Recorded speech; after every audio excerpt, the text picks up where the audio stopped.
रुकाएंगे फिर।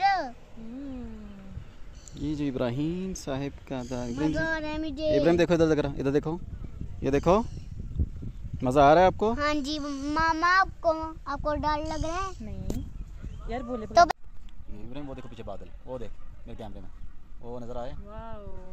नजर आ रहे बादल? प्लेनेट की सुरक्षा लोगों को एक पक्ष से पकड़ लूंगा। बस समझा, पीछे से ये ले आ गया। मैं दिल कर बादलों को पकड़ूंगा। वो बादल, वो देखो, बादलों को, देखो सारे कितने बादल के अंदर जा रहे हैं हम। हैं?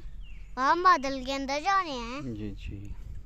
वाओ, मजा आएगा बादलों के अंदर।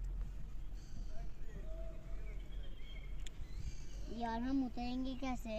हम वहाँ से वापस आएंगे अभी।